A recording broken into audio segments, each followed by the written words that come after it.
இது ஒரு சின்ன பார்க். தனிக்காச்சல் நகரம் சென்று அந்த வழியாகத்தான் திரும்பி வருகிறேன்.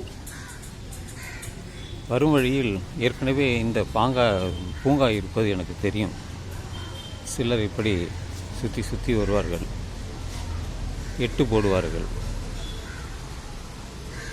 அதெல்லாம் ஒருபுறம் இருக்கட்டும், நீதிக்கு தலை வணங்கு என்று சொல்வார்கள்.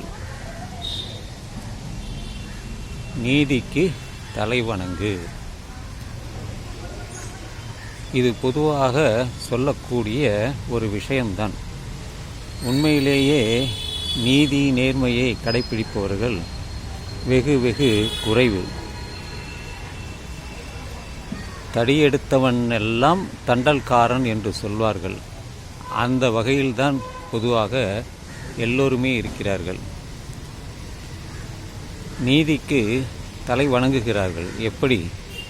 அவருக்கு ஏதாவது செய்தால் அவர்களுக்கு குற்றத்திலிருந்து விடுபடுவதற்கு ஏதாவது அவர்களுக்கு பொருள் உதவி செய்தால் அந்த நீதி தலை வணங்கிவிடும். இப்படித்தான் இந்த இந்தியாவிலே மிக மிக அதிகமாக நடக்கிறது.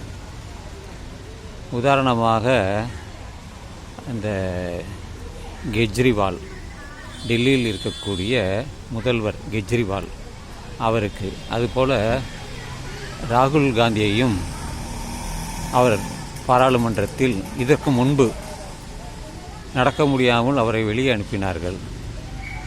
இதெல்லாம் நீதிக்கு புறம்பானது தான்.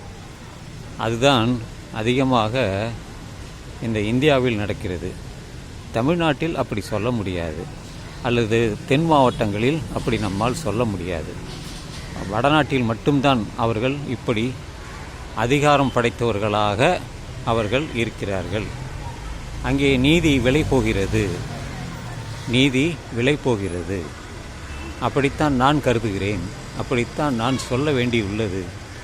இந்த இந்திய செய்திகளை நாம் பார்த்தால் அல்லது காது கொடுத்து கேட்டால் நமக்கு அதை பற்றி நன்கே தெரியும். நீதிக்கு தலை வணங்கு. நான் எப்போதுமே நீதிக்கு தலை வணங்குவதுதான். ஆனால் அரசியல்வாதிகள் அப்படி இல்லை, விலை கொடுத்து வாங்குகிறார்கள். அதுவே இந்த இரவு பதிவாக இருக்கும்.